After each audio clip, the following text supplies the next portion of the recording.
Hello everyone, and welcome back to Mr. Sleepy Crime. I know many of you enjoy listening to these stories as you fall asleep. So before you drift off, I'd love for you to leave a comment letting me know where in the world you're tuning in from. And if you're enjoying the story, don't forget to like and subscribe. It really helps the channel grow. Before we begin, I want to acknowledge that this story involves real people and real tragedies. We tell these stories not for entertainment, but to remember the victims and perhaps help others recognize the warning signs that could prevent similar tragedies. For the best experience, feel free to lower the volume a little, just enough to let the story gently carry you off to sleep. Alright, please get comfortable, dim the lights, and let's dive into tonight's first story. There are stories that settle into the darkness of night like dust particles catching moonlight, visible only when conditions align just right. Stories that remind us how fragile the boundary is between ordinary life and unspeakable tragedy. This is one of those stories. It takes place in Toledo, Ohio in March of 2025, and at its center is a 13-year-old girl named Kimani Latige, whose life was cut short just days before she would have turned 14. Let me take you back to the beginning, to understand who Kimani was before she became a headline, before her name was spoken in courtrooms and whispered in communities across the country. Kimani Latige was a 7th grader at Spring Elementary School in Toledo. To her teachers and classmates, she was personable, someone who got along well with others. She had that quality that some people possess naturally, the ability to make those around her feel comfortable, seen. Her school had recently recognized her at an honor roll assembly, a celebration of her academic achievements. She was scheduled to receive a kindness award later that week, an acknowledgement of the warmth she brought to her school community. Outside of school, Kimani's world was small, but filled with the routines that give a teenager's life structure. Her mother, Tiara Caston, would later describe those routines with the kind of specificity that comes from knowing someone intimately. School, basketball, home, that was Kimani's world. Simple, predictable, safe, or so it should have been. Kimani lived with her grandmother, Dorothy Latige, in a home on Elm Street in Toledo's north side. It was just the two of them, and 2 dogs. Dorothy worked mornings, and Kimani had her school schedule. They had their rhythm, their understanding of how their days unfolded. In a household like that, anomalies stand out. When something is different, you notice it immediately. The last time Tiara Caston saw her daughter was on March 15th. Kathamani's father, Darnell Jones, a man who also went by Darnell Ogletree, had brought the girl to Tiara's house. It was a visit that would later take on terrible significance. But at the time, it was just another afternoon. We play video games. Tiara would remember, her voice carrying the weight of a mother trying to hold on to the last ordinary moment with her child. Just loving on her kid. Just being together. That was a Saturday. By the following Tuesday, Kimani would be missing. And to understand what happened to Kimani Latige, we have to piece together fragments of that weekend. The last weekend of her life, the timeline is constructed from police reports, witness statements, and the small details that Dorothy Latige noticed when she came home from work in the early morning hours of March 17th. A Monday, Dorothy had left for her night shift, leaving Kimani at home. The house was secure, locked, the way it always was. But when Dorothy returned in the morning, something was wrong. Immediately wrong. The door was unlocked. Inside, the house was in disarray. Not the kind of mess a teenager leaves behind, but something more disturbing. The stove was on, and Dorothy could smell gas. Kimani's keys and glasses were still in the house. Her grandmother knew that Kimani couldn't see without those glasses. She wouldn't have left without them voluntarily. And there were other details, the kind that make your skin prickle with unease. A rug had been displaced. Kimani's pajamas were on the dining room floor. Her underwear was by the couch in the front room. These weren't the signs of a girl who had simply left for school early or gone to a friend's house. These were signs of something violent, something sudden. But Kimani wasn't there. The house held only the evidence of her absence and these troubling clues that something terrible had occurred. Dorothy called the school. Kimani hadn't shown up. She tried calling her granddaughter's phone, but it went straight to voicemail. That wasn't like Kimani. The girl was responsible, predictable in her routines. Dorothy knew something was deeply wrong, but it would be another day before she officially reported Kimani missing. Perhaps she was hoping for an explanation, for Kimani to walk through the door with a reasonable story. Perhaps she was trying to piece together what could have happened. According to what would later emerge in the investigation, the crimes against Kimani took place on or about March 17th through March 18th. Those early morning hours when Dorothy was at work, when the house should have been safe, when a 13-year-old girl should have been sleeping peacefully in her own bed. On March 18th, just before noon, Dorothy Latigue filed a missing person report with the Toledo Police Department. Her granddaughter was missing. She hadn't been seen since the night of March 16th. The details Dorothy provided painted a picture of a girl who wouldn't have run away: the unlocked door, the stove left on, the glasses left behind, the disturbed state of the house. The news spread through the community quickly. A 13-year-old girl missing in Toledo. Local media picked up the story. Kimani's face appeared on news broadcasts and social media. A young girl with her whole life ahead of her, now vanished. During this time, as the community began to mobilize, as friends and family members started searching, reporters also spoke with Darnell Jones, Kimani's father. He had an explanation for why he had been at the house recently. According to Jones, Kimani had called him on the night of March 16th. She was afraid, he said. She thought someone was trying to break into the house. So Jones came over with his cousin. They stayed for about an hour, he said, leaving around midnight. It was a plausible story, the kind a father might tell. A daughter calls, scared, and the father responds. He comes to make sure she's safe, stays until she's calm, then leaves. But there were inconsistencies in Jones's account, details that didn't quite align when investigators began looking more closely. The community didn't wait for answers. They organized.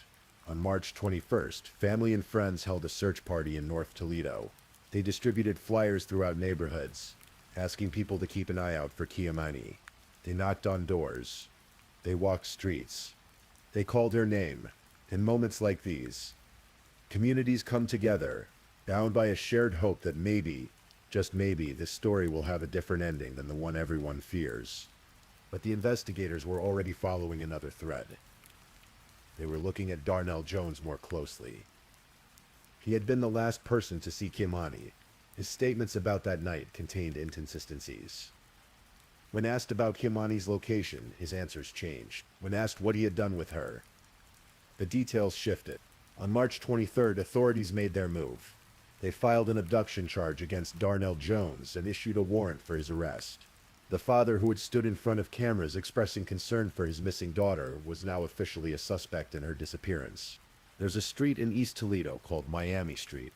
On that street, near the intersection with Wilmot, stands an abandoned house. Or stood, I should be more precise about that. It's a structure that had already been through trauma. In May of 2022, this house had burned in a fire. 3 years later, it remained abandoned. Its windows hollow, its interior exposed to the elements and to anyone who might seek to use it for purposes the original builders never intended.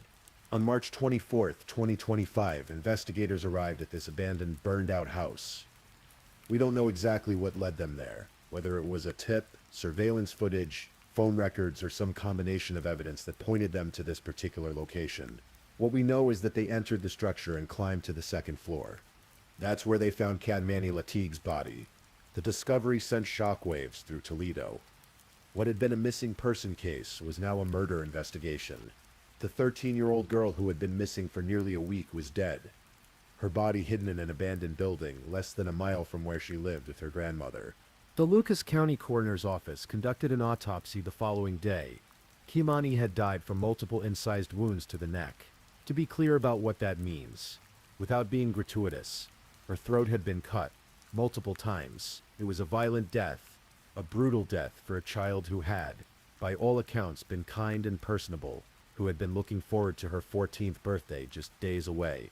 When Kimani's body was found, additional charges were filed against Darnell Jones. To the abduction charge, prosecutors added murder and felonious assault. But Jones was nowhere to be found.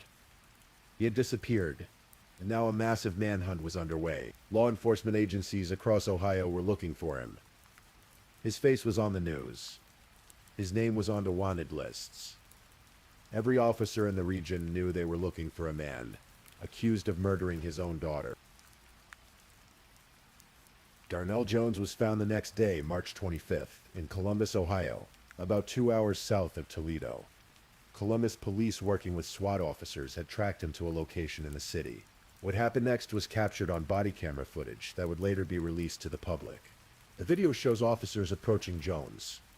They're calling out to him, trying to get him to surrender peacefully, but Jones doesn't want to be taken alive.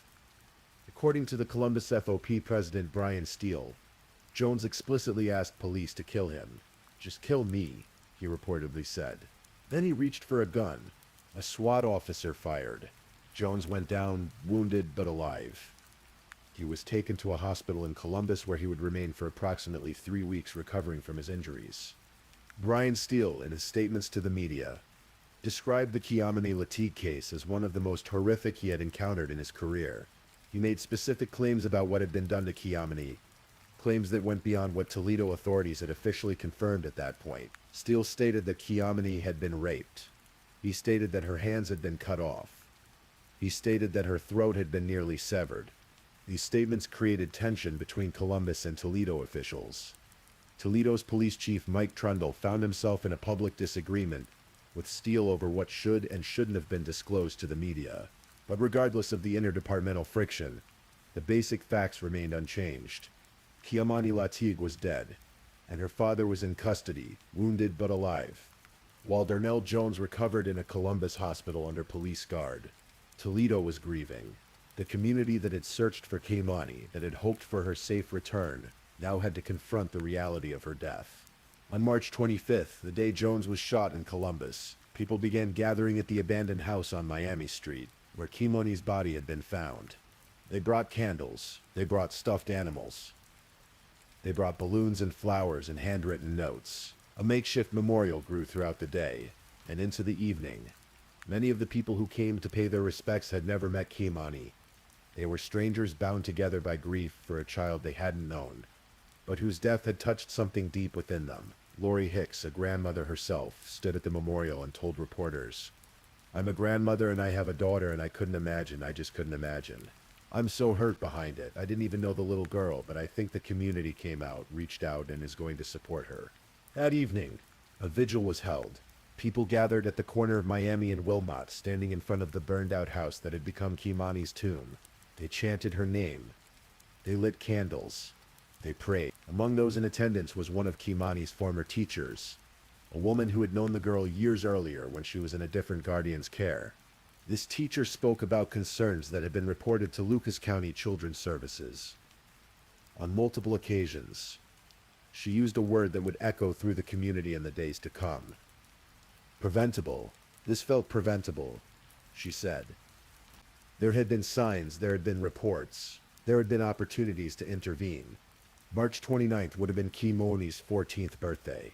Instead of celebrating, protesters marched outside the Lucas County Children's Services building, demanding answers.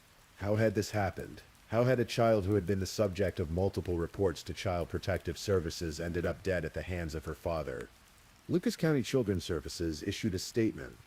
The agency had investigated multiple reports regarding the care of Kiamani Lateef, but they had never found evidence sufficient to remove the girl from her home. They could not provide specific details because the records were not public, but their position was clear. They had investigated, and they had not found grounds for removal.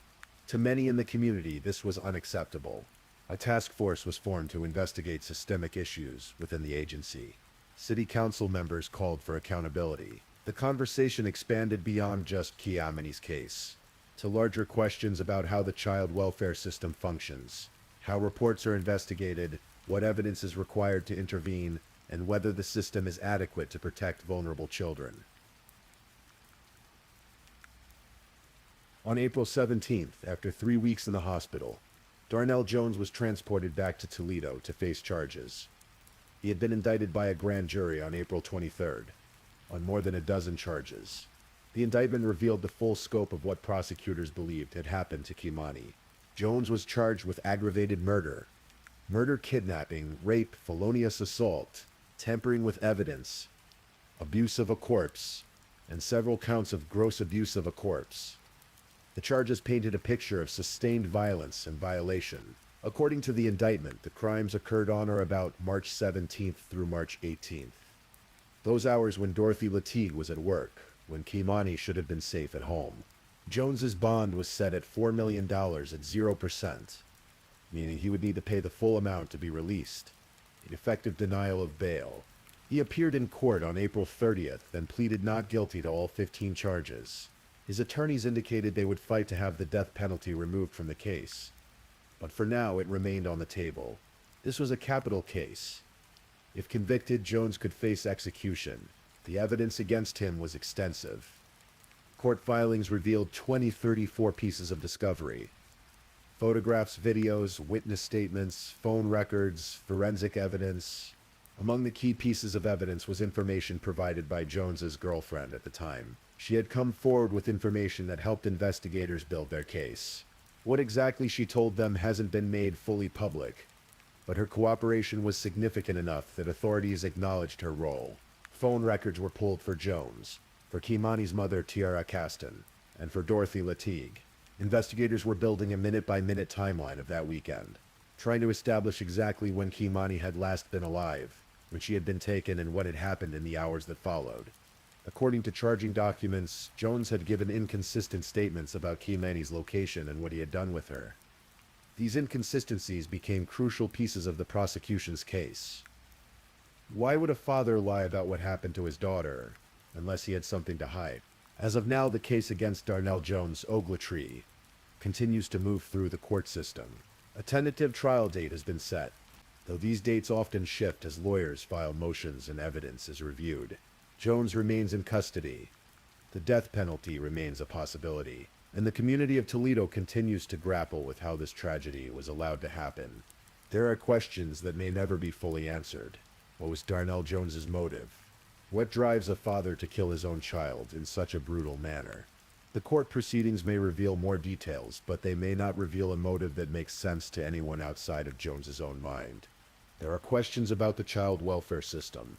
Lucas County Children's Services maintains that they investigated reports about Kilomi's care, but found no evidence warranting removal from her home. But Kilomi's former teacher and other community members insist there were signs, there were concerns, there were reports that should have triggered more aggressive intervention.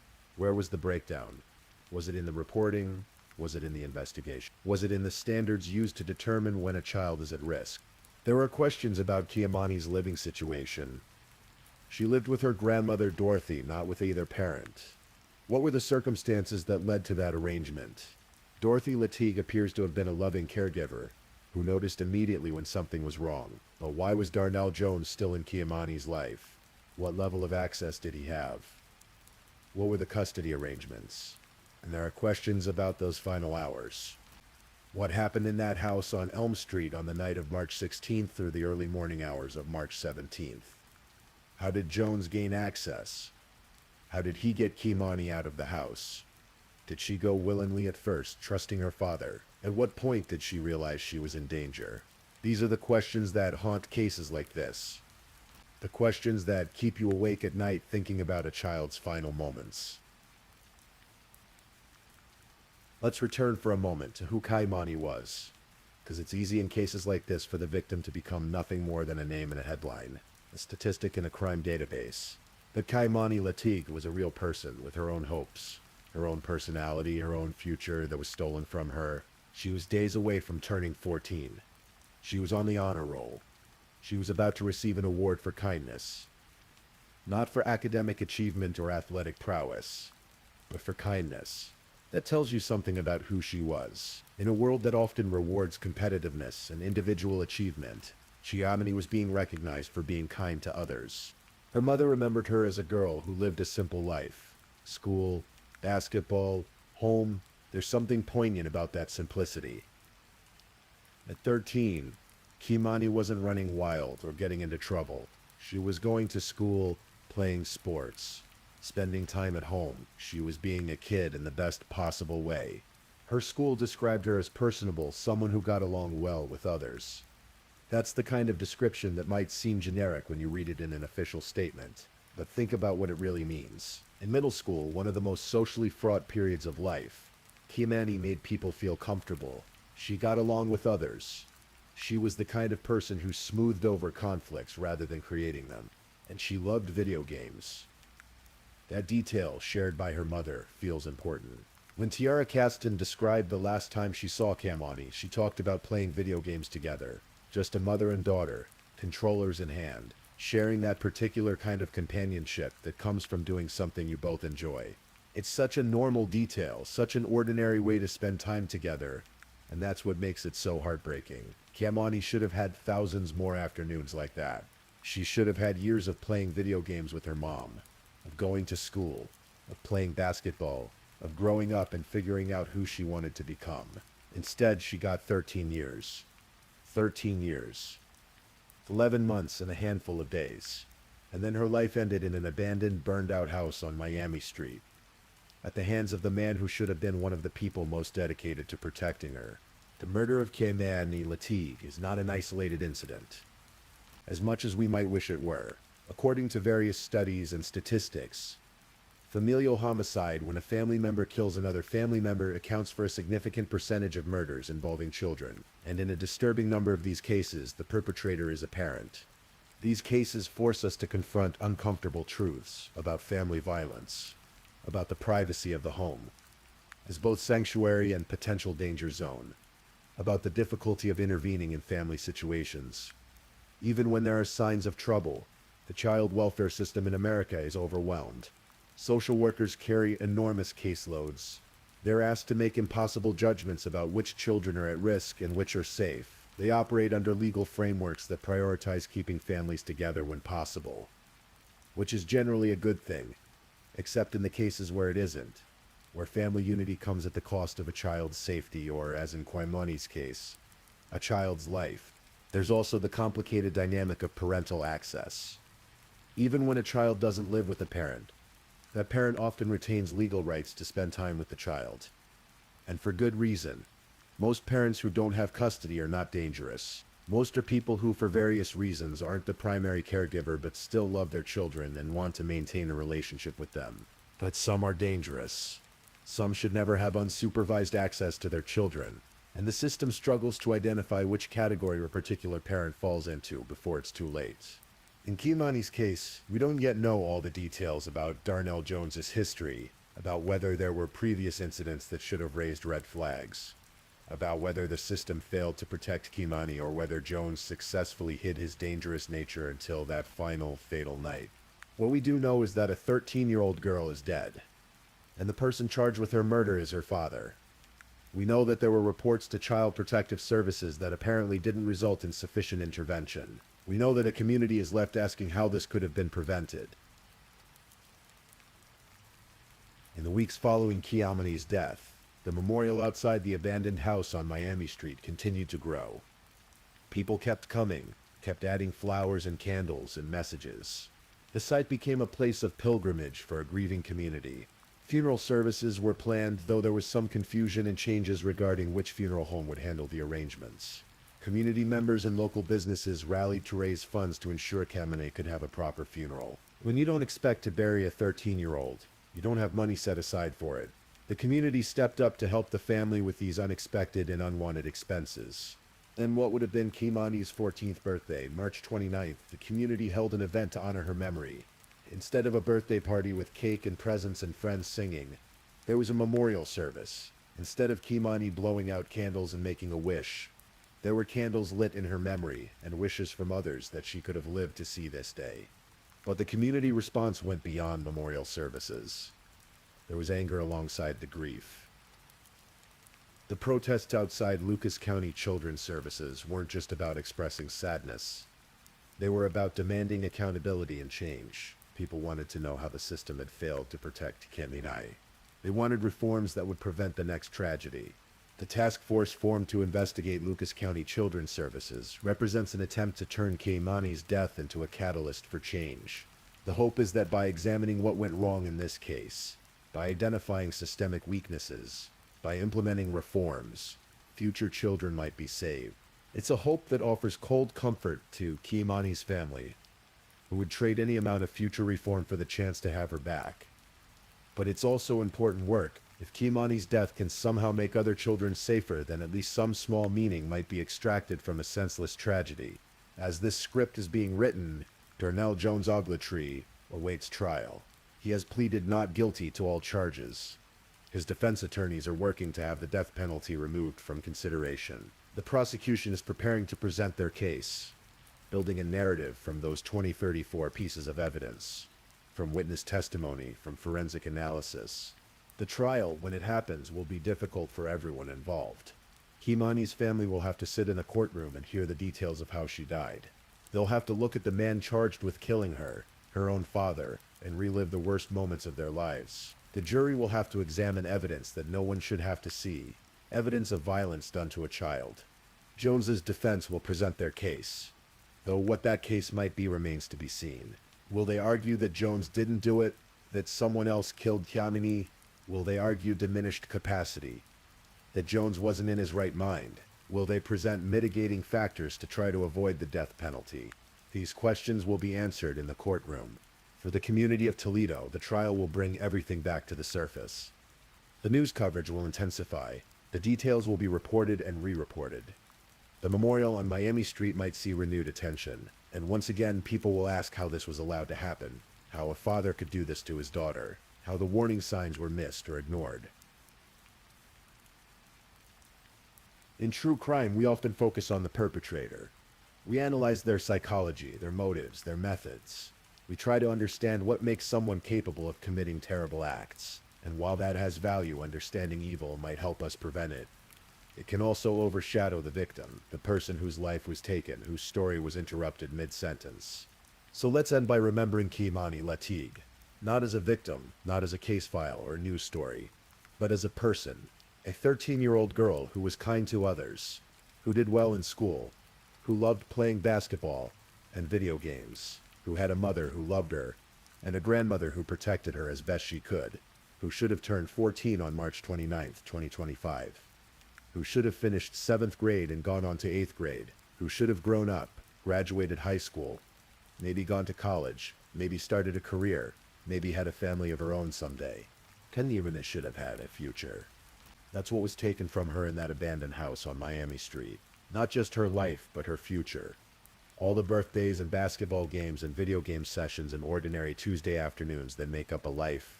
The memorial outside that house will eventually be cleared away.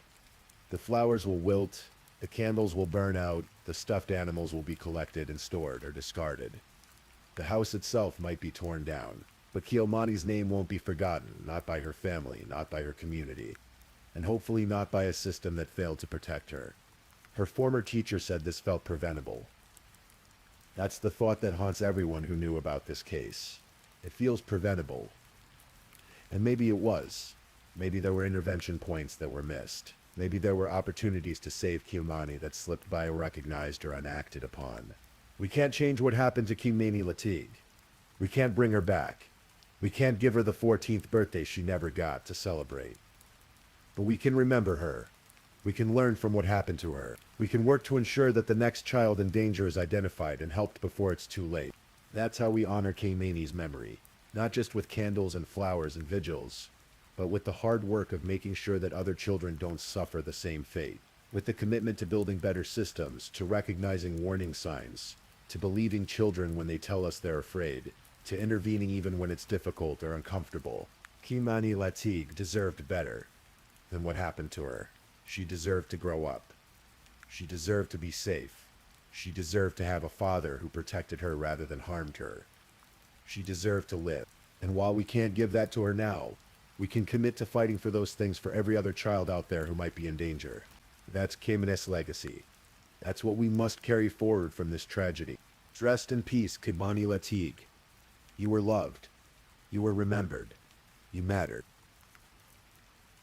Please, if this is your first time listening to one of our true crime stories, welcome to the channel where we explore these cases in a calm and respectful way. I also want to take a moment to appreciate my amazing subscribers who've been rocking with me. Thank you so much for your continued support. If you're still awake and listening, drop a comment. Let me know where you're tuning in from and the current time in your corner of the world, or just say something to let me know you're still here. And if you haven't already, be sure to like this video and subscribe, so you don't miss our next true crime stories for sleep. Now, let's move on to our second story. Story 2. There are stories that stay with communities long after the news cameras have left, long after the courtroom doors have closed. They linger in the minds of those who lived through them, casting shadows over familiar streets and ordinary days. The story of Jessica Paget is one of those stories. It's a tale that unfolded in the quiet neighborhoods of eastern Pennsylvania in the autumn of 2014, a reminder that sometimes the greatest dangers hide in the places we consider safest. This is her story. November 21st, 2014, a Friday afternoon in Northampton, Pennsylvania. The kind of day where people were already thinking about the weekend ahead, planning Thanksgiving dinners, watching the leaves fall from the trees in shades of brown and gold. The air had that crisp quality that comes with late autumn, when winter is just around the corner. Waiting at the Duck Duck Goose Daycare Center, Jessica Paget was having what seemed like any other workday. At 33 years old, Jessica had built a life she was proud of. She was a mother to 3 children, a wife, a daughter, and a beloved member of her community. Those who knew her described a woman with an infectious energy, someone who could light up a room simply by entering it. She had one of those smiles that made you feel like everything was going to be okay. Jessica loved working with children. There was something about their innocence, their laughter, their simple view of the world that brought her joy. On this particular Friday, she was busy with the usual routines of childcare. The organized chaos of snack time and story hour. Little voices asking questions, tiny hands reaching for toys. But throughout the afternoon, her phone kept ringing, again and again. The caller was her stepfather, Gregory Graff. He needed help with something on his computer, he said. It was urgent. Could she come over? Just for a few minutes? Jessica's coworkers would later remember those phone calls. They remembered how persistent they were, how Graff kept calling back. They remembered Jessica telling them she'd just be gone for a moment, that she'd return shortly. It was supposed to be a quick errand, the kind of favor you do for family without thinking twice about it. She left the daycare center that afternoon, telling her colleagues she'd be right back. They didn't think much of it at the time. Why would they? She was just going to help her stepfather with a computer problem. She'd probably be back before they even noticed she was gone. But Jessica Paget never came back. When Jessica didn't return to work, her coworkers grew concerned. They tried calling her phone. No answer. They called again. Still nothing. The concern began to transform into worry, and worry into fear. This wasn't like Jessica. She was responsible, dependable, the kind of person who always let you know where she was. By evening, when Jessica failed to come home to her husband Michael and their children, the fear became palpable. Michael Paget tried to stay calm, tried to think of reasonable explanations. Maybe her phone died. Maybe she got caught up with something.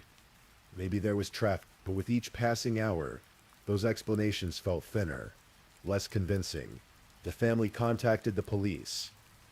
A missing persons report was filed. Jessica's face soon appeared on the news, on social media, on flyers posted around the community. The search began in earnest. Volunteers combed through neighborhoods, parks, anywhere she might be. The police started investigating, interviewing anyone who might have seen her, trying to piece together her last movements. The trail led them to a disturbing discovery. Jessica's car was found abandoned in Northampton, not far from where she was last seen. The vehicle was empty, offering no clues about where she had gone or what had happened to her. It sat there like a ghost, a question mark on wheels. Meanwhile, Gregory Graff, the last person known to have spoken with Jessica, was cooperative with investigators. Yes, he confirmed. Jessica had been coming to help him with his computer. But she never showed up, he said. He didn't know where she was. He seemed as concerned as everyone else, a worried stepfather hoping for his stepdaughter's safe return. 5 days passed. 5 agonizing days where Jessica's mother, Danelle Bittner, clung to hope, where Jessica's father, Thomas Kajmar, waited by the phone, where Michael held their children and tried to explain why mommy wasn't home yet, where the community rallied together, searching, praying, hoping for a miracle. But there would be no miracle. On November 26th, Gregory Graff's facade crumbled. Under police questioning, he confessed. He had killed Jessica. He had shot her in the back of the head at his home. And he knew exactly where her body was. Grafter drew a diagram for investigators, showing them a location on his 7-acre property in Allen Township. When police arrived at the site, they found Jessica's body buried behind a shed, wrapped in a blood-stained comforter, covered with leaves and debris, hidden like discarded refuse. The young mother, the beloved daughter, the cherished wife, reduced to this. But as horrifying as this discovery was, as much as it shattered the hearts of everyone who loved Jessica, the full truth of what had happened was somehow worse.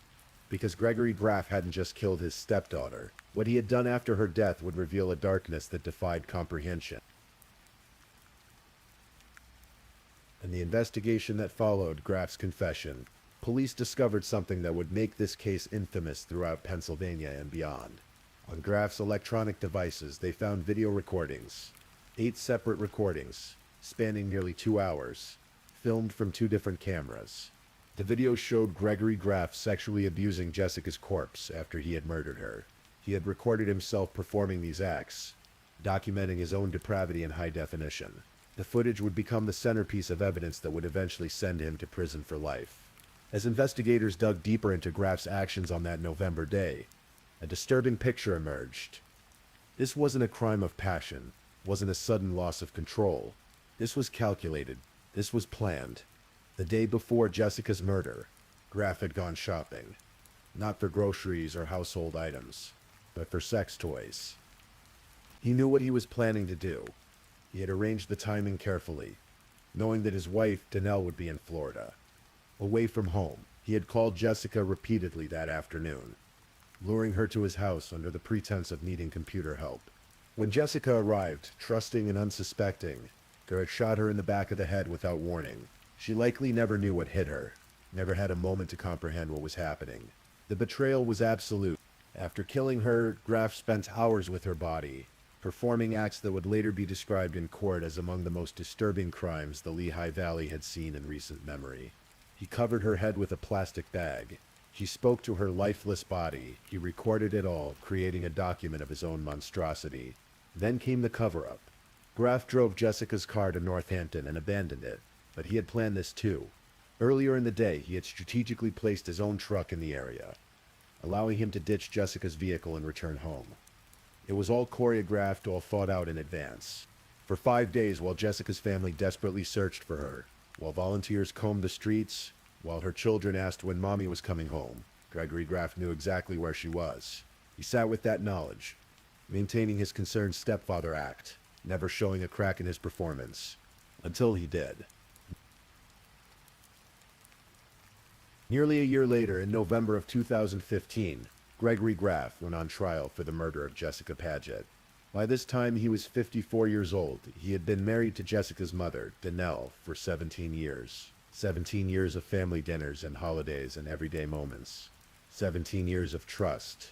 The trial was held at the Northampton County Courthouse, and it would prove to be one of the most emotionally difficult proceedings in the county's history.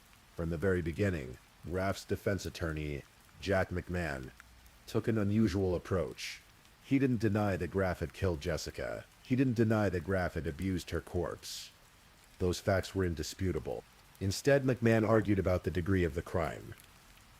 He claimed that something snapped with Graff, that the killing wasn't premeditated, that it was somehow an aberration, an act that shocked even Graff himself. McMahon asked the jury to convict his client of third-degree murder, rather than first-degree murder, which would mean a sentence of 20 to 40 years instead of life without parole. The prosecution, led by District Attorney John Morganelli, painted a very different picture. They presented evidence of Graff's careful planning, the sex toys purchased the day before, the strategic placement of vehicles, the timing coordinated with his wife's absence. This wasn't someone who snapped. This was someone who planned a murder to fulfill a dark fancy. But the evidence everyone was waiting for, the evidence that would define the trial, was the video. Throughout jury selection, the mere mention of this footage had emotional resonance. When prospective jurors were told they would have to watch it, 1/5 of the jury pool asked to be excused. They couldn't bear it, they said. They knew themselves well enough to know it would be too much. But the 12 who were selected, 9 men and 3 women, knew what they were facing. And on the final day of the trial, in a darkened courtroom, they watched. The video was displayed on a screen positioned away from the public gallery. where Jessica's family members sat. Many chose not to be in the courtroom at all. During this portion of the trial, Denell Bittner, Jessica's mother, stayed away. So did Thomas Kajmar, Jessica's father. They took their seats only after it was over. Some burdens are too heavy to bear, even in the pursuit of justice. The silence in that courtroom as the video played was profound. It was broken only by the sounds from the recording itself.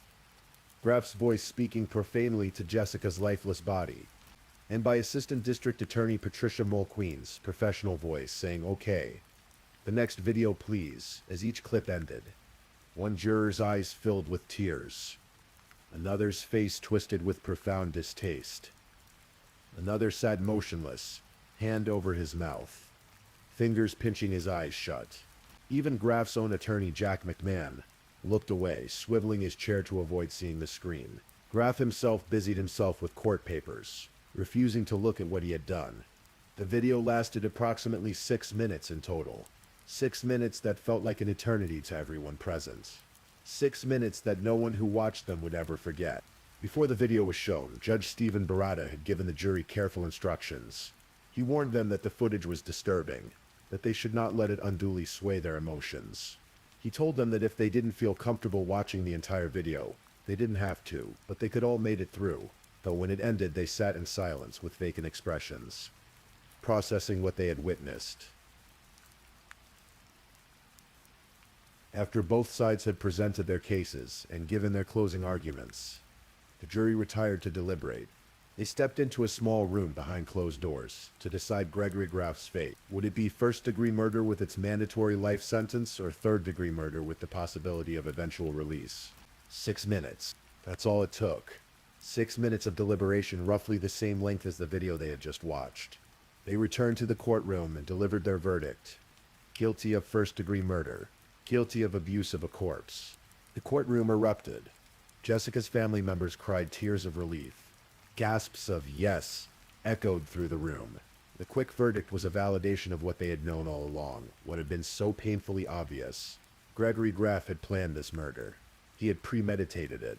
He had executed it, and he deserved to spend the rest of his life in prison. Judge Barada wasted no time. First-degree murder in Pennsylvania carries a mandatory sentence of life without the possibility of parole. There was no discretion, no room for leniency. Graf would die in prison. The judge added an additional 1 to 2 years on top of that for the corpse abuse charge. A largely symbolic gesture, but one that carried meaning nonetheless. Before Graf was led away by deputy sheriffs to begin his life sentence, the court allowed victim impact statements. Jessica's sister, Christy Davis, approached the man who had destroyed her family. She looked directly at him, at his impassive face that showed no emotion, no remorse, no humanity. "I know you probably don't care what I have to say," Davis began, her voice steady despite the emotion coursing through her. "But for once someone isn't concerned about you. You're going to listen to what I have to say for Jiz and myself."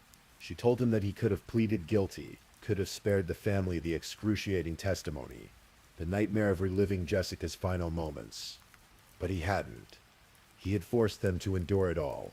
And even now, Davis said, even after everything, he didn't care. He didn't regret it. "You're going to listen," she said. And for those few moments, Gregory Graf had no choice but to do exactly that.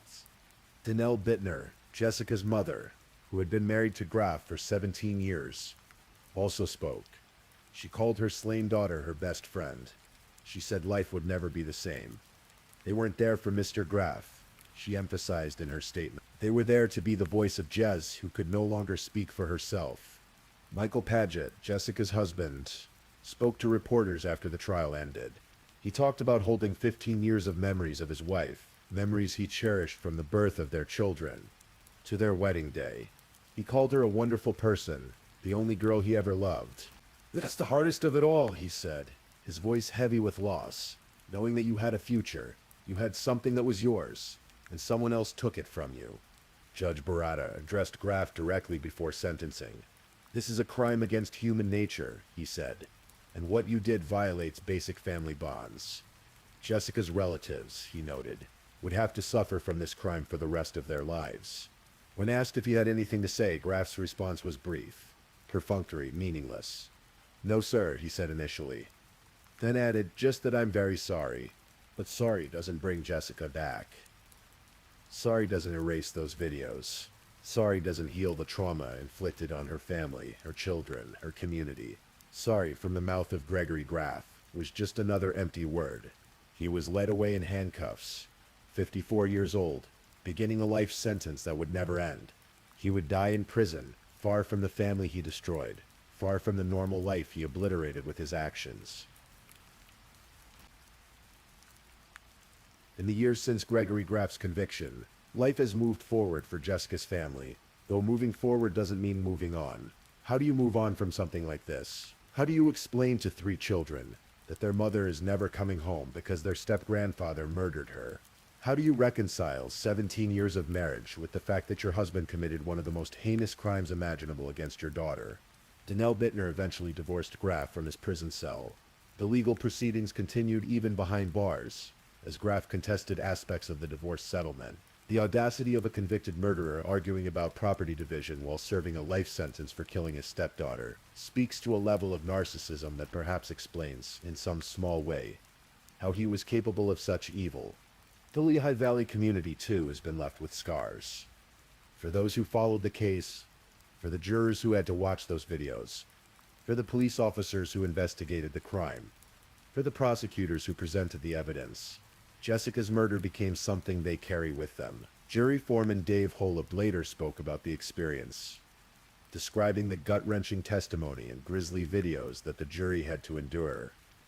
When they stepped into that deliberation room, he said the first thing he did was ask for a show of hands.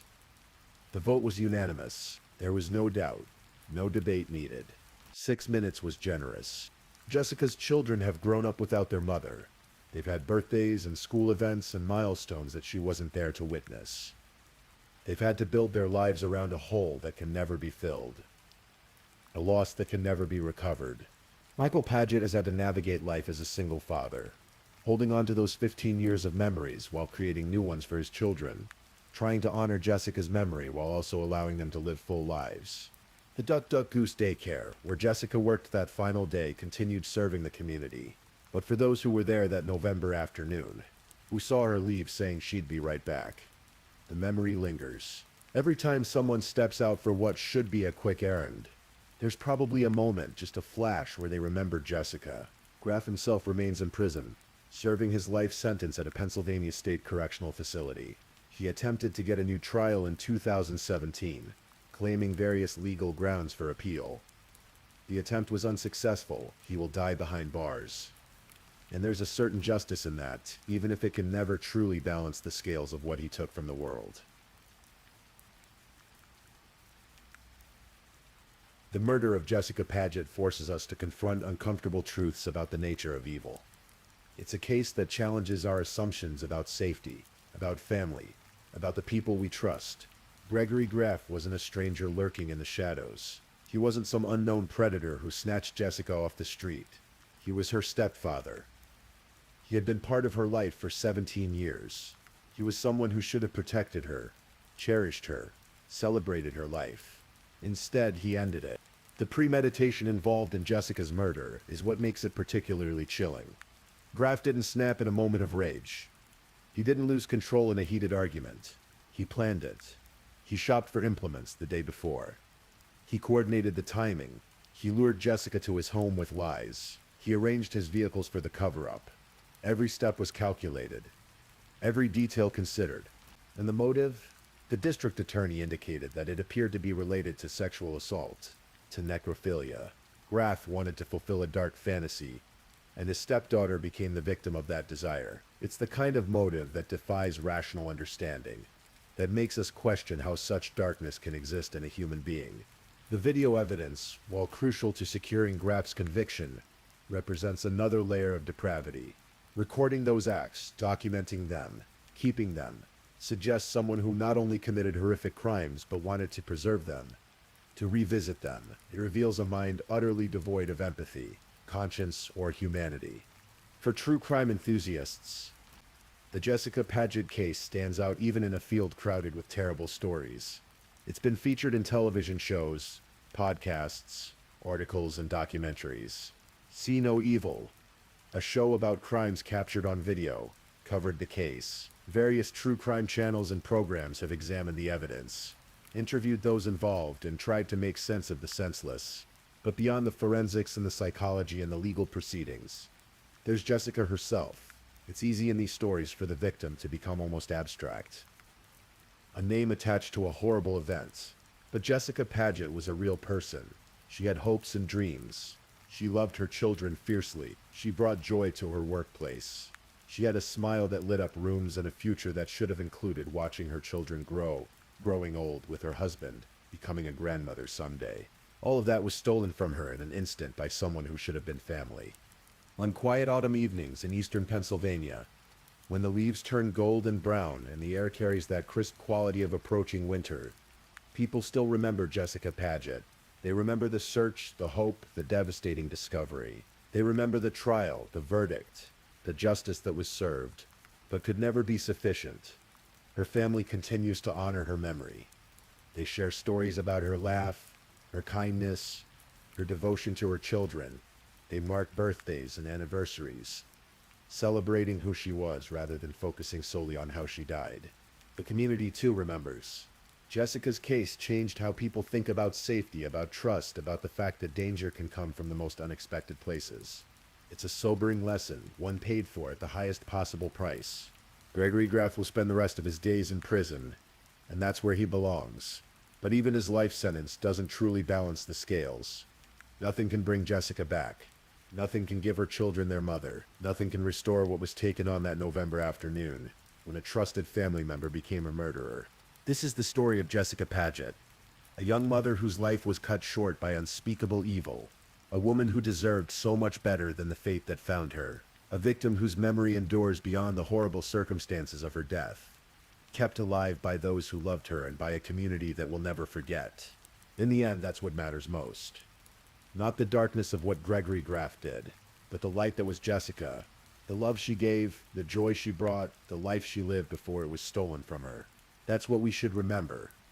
That's what we must remember. Because Jessica Paget was more than a victim of a horrific crime. She was a daughter, a mother, a wife, a friend, a person. And she mattered. She still mattered. And that, more than anything else, is the truth that endures. Rest in peace, Jessica Paget. Gone but never forgotten. Please, if you're enjoying these stories, don't forget to leave a comment. Let me know where you're listening from and what time it is in your corner of the world. And if you haven't already, be sure to like this video and subscribe so you don't miss the next true crime story for sleep. Now let's move on to our third story. Story 3. Tonight we're going to explore a case that unfolded in the quiet suburbs east of Houston, Texas. A story about love, deception, and a pattern that took decades to fully reveal itself. This is the story of Joseph Hartsfield, a 46-year-old man whose death in January 2023 would expose a web of relationships, suspicion, and unanswered questions that stretched back over 30 years. Let me take you back to the beginning, to a cold winter month in Texas, where our story starts in a hospital room in Baytown. It was January 7th, 2023, a Saturday afternoon. The fluorescent lights hummed quietly in the emergency room at the hospital, east of Houston. A nurse hurried down the corridor, her shoes squeaking against the polished floor. In one of the treatment rooms, a man lay on a gurney, his breathing shallow, his skin pale and clammy with sweat. Joseph Hartsfield had been brought in with what the medical staff quickly recognized as a life-threatening condition. He was diabetic and his blood sugar levels were dangerously low, so low that it didn't make sense. Joseph was sweating uncontrollably, his body trembling. He had been vomiting for hours before his wife finally called for help. The nurses worked quickly, starting IVs, checking his vital signs, asking questions. His wife, Sarah, stood nearby. She was 50 years old, composed despite the emergency, answering the medical staff's questions with a certain calm that some might find reassuring. Others might find unusual given the circumstances.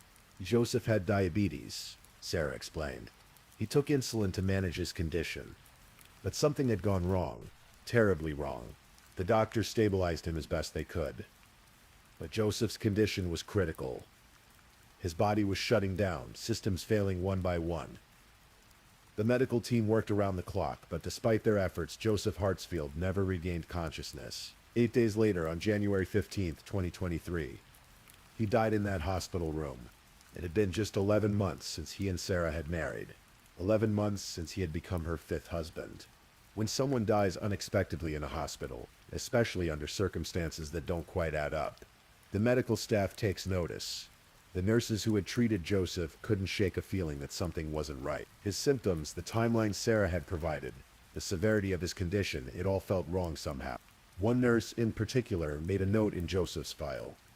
She described his illness as suspicious, suggesting that it might have been caused by foul play. That single notation would set everything in motion.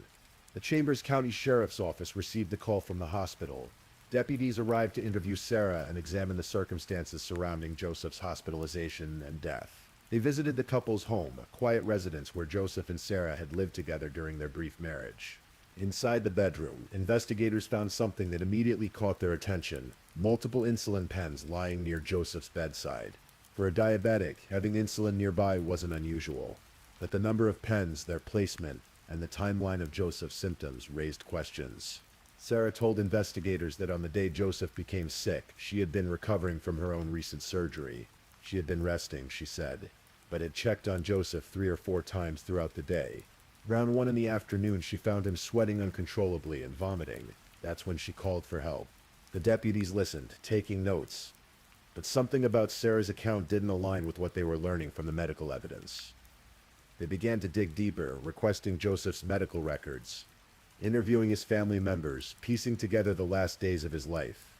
What they discovered would lead them down a path that went far beyond a single death in Texas. Weeks passed as the investigation continued. The Harris County Medical Examiner's Office conducted a thorough autopsy on Joseph's body. The toxicology reports came back, and what they revealed was chilling. Joseph Hartsfield had died from complications of toxic effects of insulin. His system had been flooded with the hormone, far more than any diabetic would ever administer to themselves, even by accident. The levels were so high that it could only be described as toxic exposure. But there was something else in Joseph's system as well. The toxicology report showed traces of prescription medications, drugs that Joseph's family insisted he never took. Joseph, they said, had always been wary of medications, preferring to manage his health through diet and careful insulin management. So how had these drugs ended up in his body? The medical examiner's determination was clear. Joseph's death was caused by insulin poisoning, but the manner of death, whether it was accident, suicide, or homicide, remained officially undetermined. That designation would become crucial as the investigation moved forward. For the detectives working the case, the pieces were starting to come together. They had a victim whose death was caused by toxic insulin exposure. They had a wife who had been alone with him when he became ill. They had inconsistencies in her statements, and they had insulin pens found near his bedside. But they also had something else. Something that would transform this from a suspicious death investigation into something far more complex. They had Joseph's own words, spoken to his family just days before he died. Joseph's family had always been close.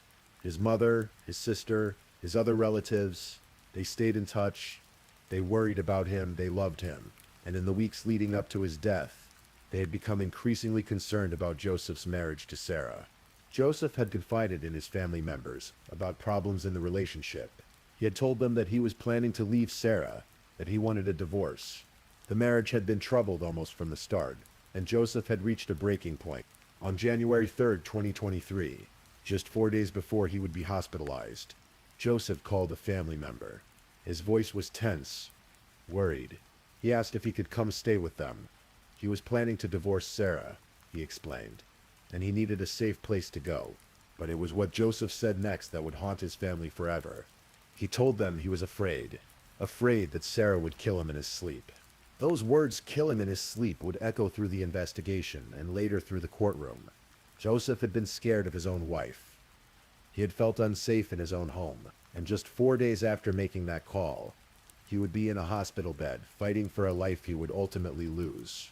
Joseph's sister would later testify about that phone call, about the fear she heard in her brother's voice. The family had been terrified for him, but they never imagined that their worst fears would come true so quickly, so finally. When the detectives learned about Joseph's statements to his family, the nature of the investigation shifted. This was no longer just a case of suspicious circumstances. This was a potential murder. On February 24th, 2023, Sarah Jean Hartsfield was indicted on charges of first-degree murder in the death of her husband, Joseph Hartsfield. She was arrested and booked into the Chambers County Jail. Her bond was initially set at a staggering $5 million, later reduced to $4 million, then eventually to $2 million, an amount that reflected the severity of the charges and the court's concerns about the case. Sarah pleaded not guilty. Her defense would argue that Joseph's death was the result of his own mismanagement of his diabetes, that the insulin levels could be explained by his condition and his own actions. But the prosecution had a different theory, and they had evidence to support it. Yet as disturbing as Joseph's case was, it would soon become clear that his death was just one piece of a much larger, darker puzzle. As news of Sarah's arrest spread, reporters began digging into her background. What they found was extraordinary, a pattern of relationships that seemed to end in tragedy with unsettling regularity. Sarah had been married 5 times. 5 separate marriages to 5 different men, spanning more than 3 decades. Joseph had been the most recent, but he was far from the first husband in Sarah's life. And as investigators looked back at Sarah's romantic history, they found a trail of incidents, deaths, and narrow escapes that seemed almost too tragic to be coincidence. Let's go back to the beginning, to Sarah's first marriage. She had been young when she married for the first time. That marriage eventually ended in divorce, as many young marriages do. Her first husband would later speak to reporters, describing a pattern of behavior that he recognized immediately when he heard about Joseph's death. There had been manipulation, he said, a way of controlling situations and people. Sarah's second marriage, however, ended under more concerning circumstances. Court records from Houston showed that in 1996, 27 years before Joseph's death, Sarah had been charged with assaulting her second husband at their home. She allegedly shot at him. The charge was dropped after about a week, and the incident faded into the background of court records and old police reports. But it was a warning sign, a red flag that in hindsight seemed to predict what would come later. Sarah's third marriage also ended in divorce. Then came what would have been husband number 4, except he never made it to the altar. Between her third and fourth marriages, Sarah became engaged to a man named David Bragg. It was 2018, and Sarah was living in Minnesota. At the time, David lived in Douglas County in a house that he had worked hard to make into a home. Sarah and David's relationship moved quickly. They fell in love, got engaged, started planning a future together. David's home became their shared space, a place where they were supposed to build their life together. But on May 9th, 2018, something went terribly wrong. According to Sarah's account to police, she and David had gotten into an argument that day. The argument escalated. David, she said, had grabbed a gun and fired at her first. She had no choice, she told investigators. It was self-defense. She returned fire. When the police arrived at David Bragg's home, they found him dead from a gunshot wound. Sarah was there, her story clear and consistent. She had been defending herself. She insisted. David had shot at her first, and she had simply tried to survive. The Douglas County prosecutors examined the case. They looked at the evidence, listened to Sarah's statement, and made a determination: justifiable homicide, self-defense. Sarah would not be charged with any crime in David Bragg's death. The case was closed. David Bragg was buried. Sarah mourned. And then, as people do, she moved on with her life. But years later, after Joseph Hartsfield's death and Sarah's arrest in Texas, authorities in Minnesota announced that they would be re-examining David Bragg's shooting. The circumstances that had seemed like a clear-cut case of self-defense in 2018 now looked different in light of what had happened to Joseph. Had David Bragg really fired first? Had Sarah really been defending herself? Or had the Douglas County prosecutors, without the benefit of knowing what would come later, made a terrible mistake? The case remains under review, but David's death stands as another tragedy in Sarah's wake. Another man who had loved her and who had died violently. After David Bragg's death, Sarah left Minnesota. She eventually moved to New Mexico, where she would meet and marry her fourth husband, a man whose house had burned down in 2018, the same year David Bragg was killed. The details of that house fire have never been fully investigated, but the timing is striking. Sarah married this man in 2019, just a year after his home was destroyed. That marriage, like the ones before it, would eventually end. But unlike David Bragg, husband number 4 survived his relationship with Sarah. He would later speak cautiously about his time with her, describing a woman who was smart, capable, and somehow always at the center of chaos and tragedy. Which brings us to Joseph Hartsfield, husband number 5. Joseph was 46 when he met Sarah. He had been living his life in Texas, managing his diabetes, staying close to his family. He wasn't looking for drama or complexity. He just wanted companionship, love, maybe a partner to share his life with. Sarah and Joseph's courtship was relatively brief. They connected, fell for each other, and decided to marry. In February 2022, they became husband and wife. Joseph's family welcomed Sarah, hoping that their son and brother had found happiness. But almost immediately, there were problems. Joseph's personality seemed to change. He became more withdrawn, more stressed. His family noticed that he seemed afraid, though he didn't say much about it at first. As the months went by, Joseph's fear grew. He confided in family members that the marriage wasn't what he had hoped for.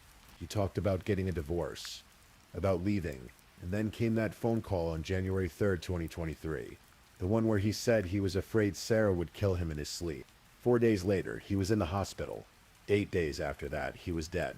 As the prosecution built its case against Sarah Hartsfield, they compiled a compelling timeline of evidence.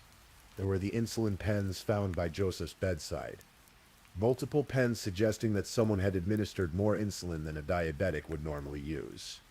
There was the toxicology report showing not just toxic levels of insulin, but also prescription medications that Joseph's family swore he never took.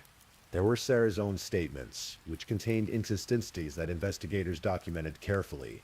She had said she checked on Joseph 3 or 4 times throughout the day, but the timeline of his symptoms didn't quite match up with her version of events. There was the fact that Joseph had been sweating uncontrollably and vomiting for hours before Sarah finally called for medical help. Why had she waited? Why hadn't she called sooner when her diabetic husband was clearly in medical distress? And there was Joseph's own voice captured in the memories of his family members saying that he feared his wife would kill him. But perhaps most damning was the pattern. Sarah had been married 5 times. One fiancé was dead from a gunshot wound she admitted to firing.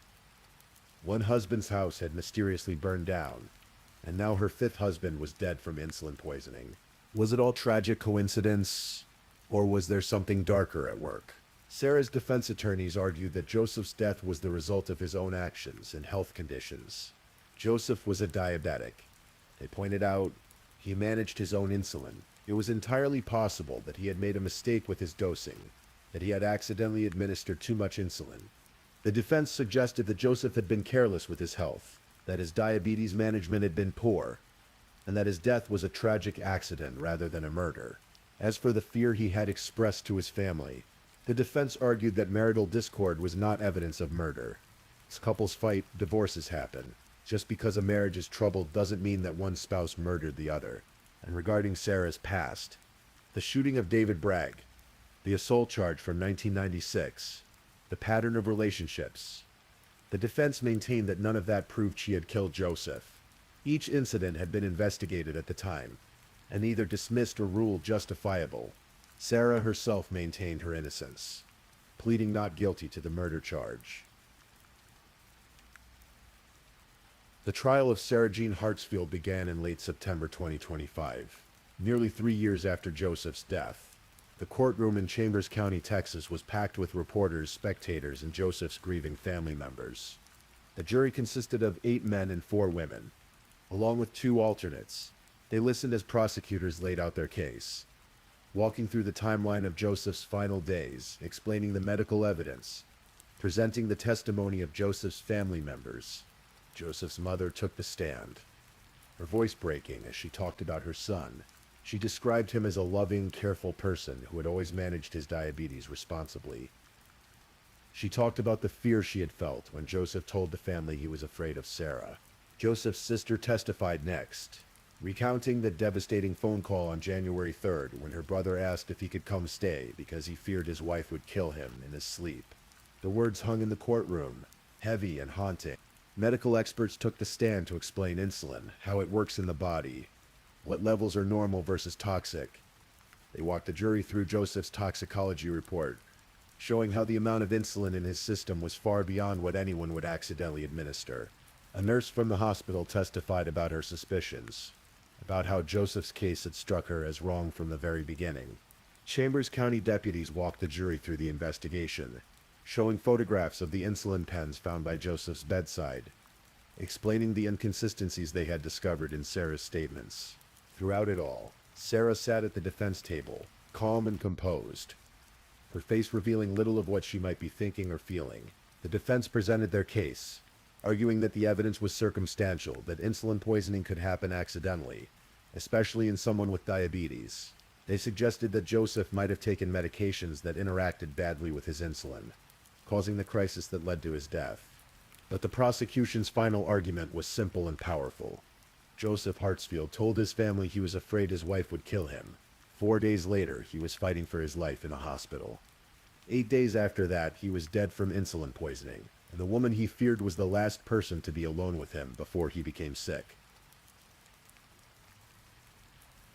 As the trial continued into October 2025, the case of Joseph Hartsfield raised questions that went far beyond one man's death in a Texas hospital.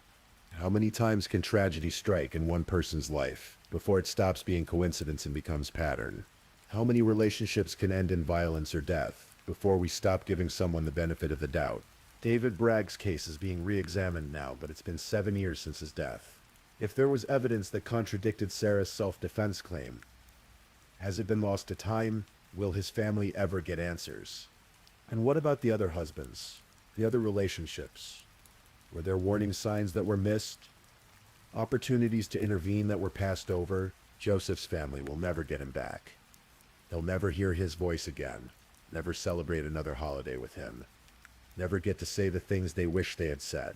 All they have now is the hope that justice will be served, that the truth will finally come to light. As you drift towards sleep tonight, think about this case, not with fear, but with a kind of somber contemplation. Think about the nature of trust, how we open our hearts to people, how we believe in their goodness even when red flags wave in the periphery of our vision. Think about Joseph, who just wanted companionship and love, who found himself in a situation he couldn't escape. Think about his last days, the fear he must have felt, the hope that somehow it would all work out. Think about patterns, about how human beings can sometimes hide in plain sight, how tragedy can cloak itself in the mundane, how evil, if evil is indeed what this was, can wear a familiar face and speak in a loving voice. The trial continues. As these words are spoken, a jury will deliberate, evidence will be weighed, and a verdict will eventually be reached.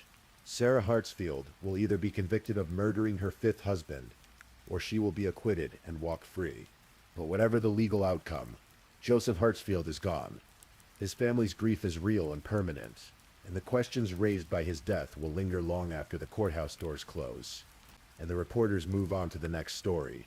In the quiet of this night, as you let these thoughts fade into the gentle pool of sleep, remember that true crime isn't just about the shocking headlines or the dramatic courtroom moments.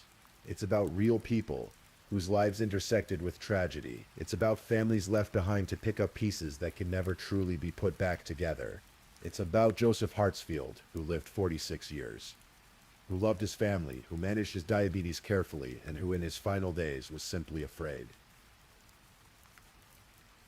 Please, I'm just putting it out there. If you're still awake and listening, drop a comment.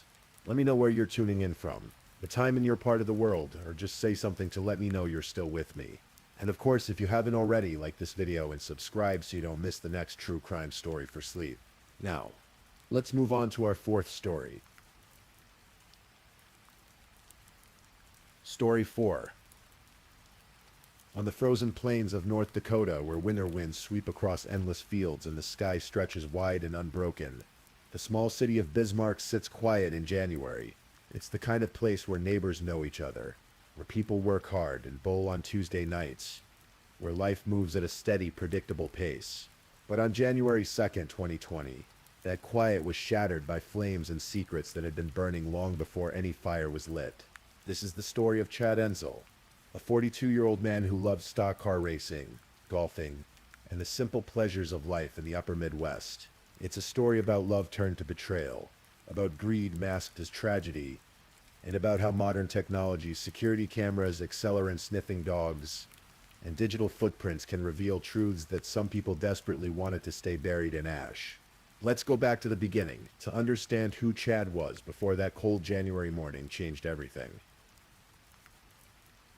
Chad Insel wasn't the kind of man who sought attention or drama. He was steady, reliable, the kind of person his coworkers at the local business could count on to show up, do his job well, and share a joke during lunch break. When summer rolled around to North Dakota, those brief, precious months when the land thaws and the sun stays up late, Chad came alive at the racetrack. Stock car racing was his passion. There's something pure about it, the roar of engines, the smell of burning rubber, the rush of speed as metal machines hurtle around dirt tracks. For Chad, it was freedom and winter when the tracks were buried under snow and ice. He'd golf when weather permitted, always looking forward to the next season, the next race, the next chance to feel that particular kind of alive that only comes from doing what you love. He shared his life with his wife, Nikki. They lived in a house on the outskirts of Bismarck, in that liminal space between city and prairie, where homes dot the landscape with generous distances between them. To the outside world, they seemed like an ordinary married couple, navigating the rhythms of middle-life work, home, the occasional night out. But beneath the surface, things were changing. Marriages are complex ecosystems, delicate balances of shared history and individual needs. And sometimes those balances shift in ways that can't be corrected. By late 2019, Chad and Nikki's marriage was fracturing, though Chad may not have fully grasped how deep those fractures ran. What Chad didn't know, what he couldn't have known as he went about his days that December, was that his wife had started a relationship with someone else. A man named Earl Howard. Earl Howard was a married man from Canada, 45 years old, living a life that should have been separate from the Ensels' world. But paths cross in unexpected ways. And somehow Earl and Nikki found each other. The details of how they met aren't as important as what happened after. What matters is that by December 2019, they weren't just casually acquainted. They were involved in an affair, and it was serious enough that they were making plans. Plans to leave their current lives behind. Plans to move to Texas together. To start fresh under the wide southern sky, far from the frozen plains of North Dakota. Nikki even had a job interview scheduled in Texas. They were building a future together, brick by brick, decision by decision. But there was a problem, a significant one. Chad. In the calculus of betrayal, there are different paths people take. Some choose honest conversation and divorce, painful but clean. Others choose deception and separation, messy but survivable. And then there are those who choose something darker, something that crosses a line from which there's no return. According to what investigators would later piece together, Nikki and Earl chose the darkest path. They allegedly began planning not just to leave their old lives, but to erase one of the obstacles standing in the way of their new one. Money was part of the equation too. It almost always is in cases like this. Just 4 days before Chad's death, Nikki had taken out a renter's insurance policy worth approximately $26,000. The timing would later seem suspicious to investigators. One more piece in a puzzle that was slowly taking shape. As December turned toward its end, as 2019 prepared to give way to 2020, events were set in motion that would culminate in tragedy. December 30th, 2019. A Monday evening in the dead of winter, Chad Insel did what he did many Monday nights. He went bowling. In small cities across America, bowling alleys serve as social hubs. Places where leagues gather, where the crack of pins and the rumble of balls down wooden lanes create a soundtrack to community. For Chad, it was routine, comfortable, normal. While Chad was at the bowling alley, Nikki came to the house. She picked up her belongings that night while Chad was out. The marriage had deteriorated to the point where she was leaving, gathering her things, preparing to separate. But she wasn't alone. Earl Howard went with her, though he stayed outside while she collected what she needed. After leaving the house that night, Nikki checked into a hotel. She would stay there through New Year's Eve, through New Year's Day. As the calendar flipped to 2020, she remained at the hotel on January 2nd, then went to work. It was while she was at work that everything would come crashing down. But let's stay with December 31st for a moment. New Year's Eve.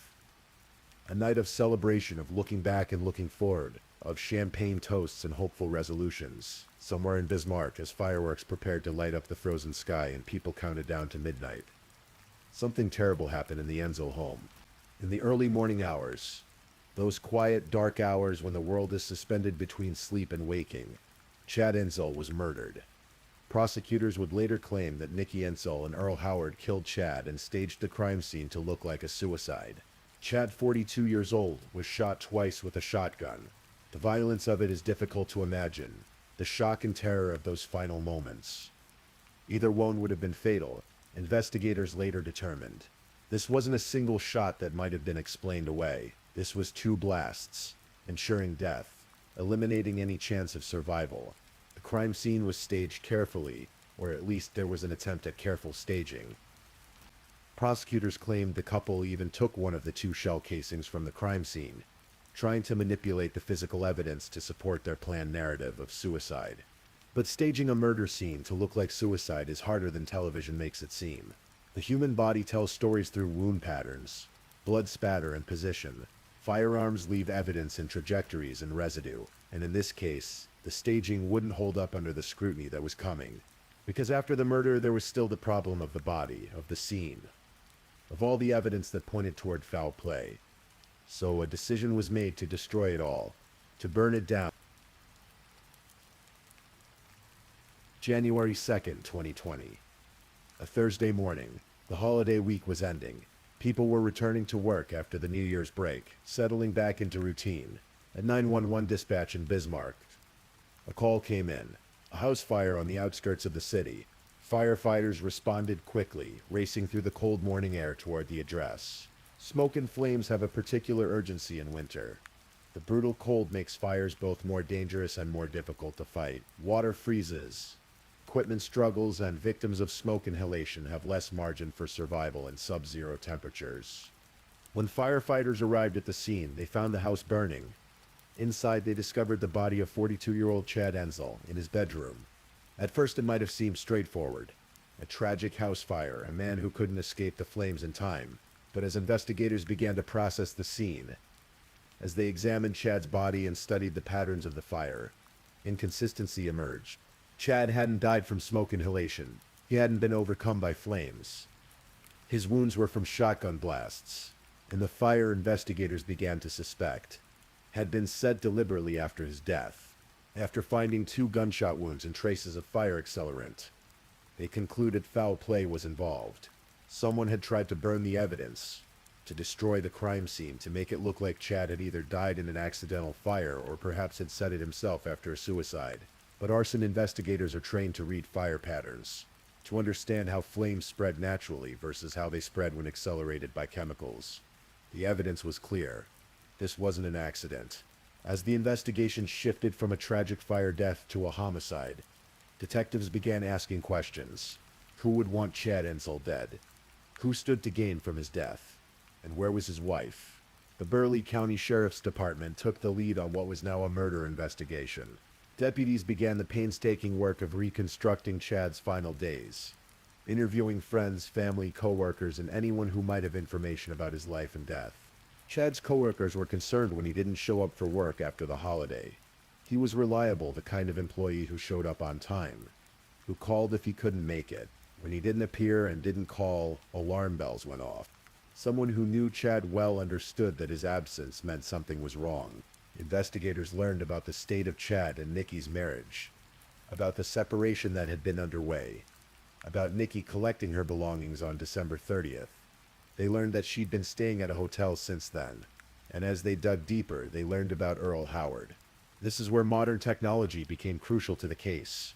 We live in an age of ubiquitous surveillance, where security cameras are mounted outside businesses, homes, and parking lots, where our movements through public spaces are often recorded without us even thinking about it. For privacy advocates, this is concerning. For criminal investigators, it's invaluable. With the help of security camera footage, investigators began piecing together the details of Chad Ensel's final days. Cameras captured Nikki Ensel and Earl Howard, all over Bismarck together. The digital evidence was damning. Investigators discovered surveillance video that showed Nikki Ensel and Howard kissing publicly before leaving a local Walmart, days before the murder was committed. They weren't being particularly careful about hiding their relationship. In footage from various locations around the city, they appeared together repeatedly, a pattern of meetings and moments that painted a picture of an active affair. Detectives also brought in specialized resources. Canine units trained in detecting accelerants confirmed what investigators suspected: someone had used chemicals to try to burn down the Ensil home, to destroy evidence of the murder that had taken place inside. The pieces were coming together, but investigators still needed to understand the full scope of what had happened. They needed to talk to Nikki. They needed to hear her story and see if it matched the evidence they were gathering. What they found was that Nikki's story kept changing. During the investigation into her husband's murder, police repeatedly heard Nikki Enzel's ever-changing story about what happened to her husband, often contradicting the evidence they had collected. This is a pattern investigators see often in cases where someone is lying. The truth is stable. It doesn't shift or morph, because it's based on what actually happened. But lies require memory, and memory under stress is fallible. Each time someone tells a lie, they have to remember not just what really happened, but what they said happened, and keep those narratives separate. Under repeated questioning, inconsistencies emerge. Details change. The story evolved. Nikki's accounts of December 30th and 31st of where she was and what she knew shifted as investigators pressed her. She would say one thing, then later say something different when confronted with security camera footage, with phone records, with the timeline that was emerging from digital evidence. Her explanations had to adjust. Meanwhile, investigators were also focusing on Earl Howard. He was a Canadian citizen, which added complexity to the case. International borders and jurisdictional questions came into play, but the evidence pointed clearly toward his involvement. The surveillance footage, the timeline of his movements, his relationship with Nikki, it all suggested he wasn't just an affair partner who was uninvolved in the crime. As the investigation continued, detectives built their case methodically. They collected physical evidence from the fire scene. They analyzed the shotgun wounds and the weapon found at the scene. They traced phone records and financial transactions. They interviewed dozens of witnesses, and slowly a theory of the crime emerged. Authorities theorized that Nikki and Earl hoped to abscond with the insurance money and move to Texas together. The motive appeared to be both romantic and financial. They wanted to be together, and they wanted the money that would come from Chad's death. The insurance policy Nikki had taken out just days before the murder would pay out. There might be other policies as well. In their calculation, apparently, Chad's death solved their problems. But murder is never a solution. It's a rupture in the fabric of society, a violation so profound that it demands justice. And in this case, justice was coming. Both Howard and Nikki Enzel were charged with conspiracy to commit murder, and conspiracy to commit arson. The conspiracy charges were significant. They meant prosecutors believed the two had planned this together, that it wasn't an impulsive act, but a calculated plot. Earl Howard's case moved through the legal system first. Howard pleaded guilty and was sentenced to 25 years in prison in February 2022. By accepting a plea deal, he avoided the uncertainty of trial, but guaranteed himself decades behind bars. He would be an old man by the time he was eligible for release, his life fundamentally altered by the choices he'd made in those dark early morning hours of December 31st. Nikki Enzel chose to fight the charges. She maintained her innocence, insisted she had nothing to do with her husband's death. And so, in the fall of 2022, her case went to trial. The trial took place in Bismarck, in the same community where Chad had lived and died, where he'd raced cars in summer and bowled on Monday nights. A jury of his peers would hear the evidence and decide Nikki's fate. In her opening arguments, prosecutor Julianne Lawyer laid out the state's theory that in the early morning hours of December 31st, 2019, Nikki Enzel and Earl Howard murdered Chad and staged the crime scene to look like a suicide.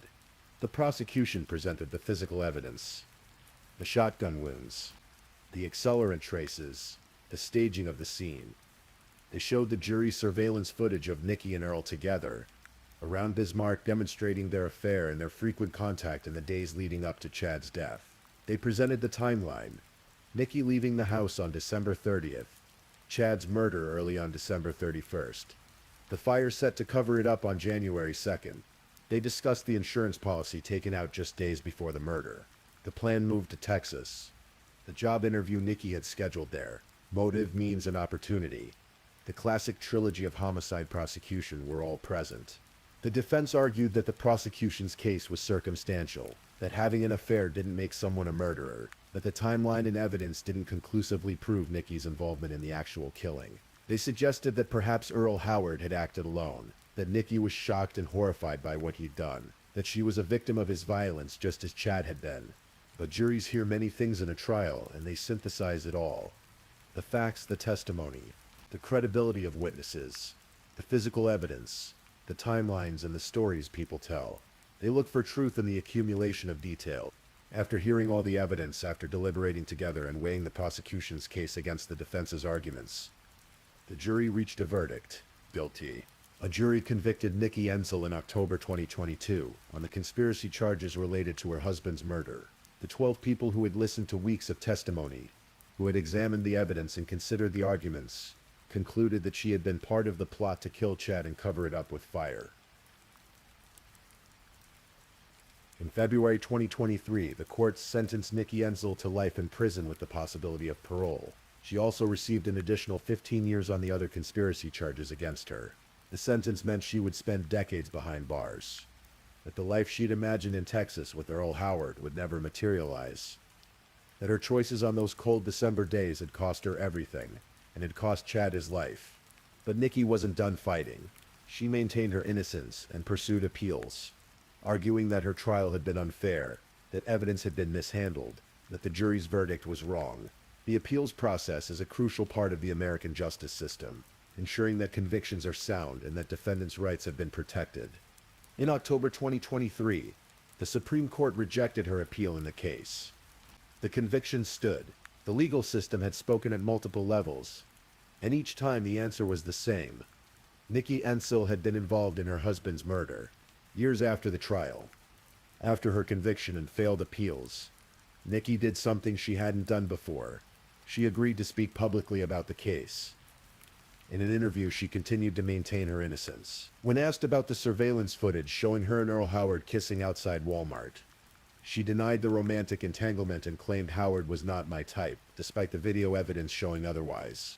It's a strange thing, the stories people tell themselves and others, even when confronted with contradictory evidence. Sometimes people believe their own narratives so deeply that facts become negotiable, that video footage can be reinterpreted, that jury verdicts can be dismissed as mistakes, or perhaps it's simply that admitting guilt, even to oneself, is too painful a reckoning to face. Today, both Nikki Ensel and Earl Howard sit in prison cells, their freedom forfeit, their futures reduced to the routines of incarceration.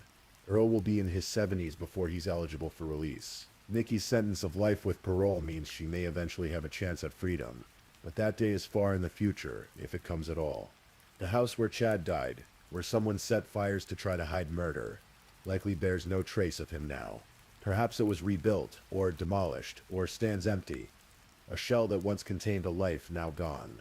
The bowling alley where Chad spent his last Monday evening continues to host leagues. The racetrack where he drove in summer waits for spring, when new drivers will take their turns feeling that particular rush of speed and competition that Chad loved. Chad's co-workers remember him as reliable, as someone who showed up and did his job. His friends remember the races, the golf games, the ordinary pleasures of a life lived without pretension. His family carries the weight of his loss, the knowledge that he died violently and unnecessarily, killed by someone he should have been able to trust. This is what murder does. It ripples outward from the moment of death, touching everyone connected to the victim. Co-workers who wonder if they should have seen signs. Friends who replay final conversations, looking for warnings they missed. Family members who carry grief like stones, heavy and permanent. And for what? In this case, for an affair and insurance money, or the fantasy of a fresh start in Texas, of a life free from complications, as if murder could ever simplify anything, as if violence could ever be a clean slate. The truth is, there are no clean slates. There are only choices and consequences, actions and reactions, causes and effects. Chad Ensel went bowling on a Monday night in December, ordinary and unsuspecting. He came home to a house that should have been safe, to a life that should have continued. Instead, he was murdered, shot twice with a shotgun in the early hours of New Year's Eve. His death staged as suicide, his body nearly consumed by flames set to hide the truth. But truth has a way of emerging. Surveillance cameras captured images that contradicted lies. Accelerant-sniffing dogs detected chemicals that revealed arson. Investigators pieced together timelines and motives. Building a case one fact at a time, a jury heard the evidence and reached a verdict. The legal system, imperfect as it is, functioned as designed. In the quiet moments before sleep, when our minds wander through the day's thoughts and settle into the space between waking and dreaming, stories like Chad Enzel's linger. They remind us that beneath the surface of ordinary life, the bowling leagues and stock car races, the grocery stores and hotel rooms, darker currents sometimes flow. They remind us that trust is precious and fragile, that the people we share our lives with hold immense power over our safety and well-being. Chad Enzel trusted his wife, as most people trust their spouses. He couldn't have imagined as he knocked down pins at the bowling alley that December Monday that he would be dead within hours. But these stories also remind us that justice, while slow and imperfect, often prevails. Investigators worked tirelessly to understand what happened to Chad. Prosecutors built their case carefully. A jury of citizens fulfilled their civic duty, listening and judging. Appeals courts reviewed the proceedings. The system, for all its flaws, worked. And so tonight, as you drift towards sleep, remember Chad Enzel, not just as a victim of violence, but as a person who loved racing and golfing, who went to work and bowled with friends, who lived an ordinary life until it was taken from him. Remember that behind every true crime story is a real human being, whose life mattered, whose death deserved investigation and justice, whose memory deserves more than just the sensational details of their final moments. The cold winds still sweep across the North Dakota prairie. The racetrack still waits for summer. The bowling alley still echoes with the sound of pins falling. Somewhere in the night, the truth of what happened on December 31st, 2019 sits preserved in court records and memories. A reminder that actions have consequences, that lies eventually unravel, and that even in the coldest, darkest hours, the truth has a way of coming to light. Please, if you're still awake, let's move on to our last story.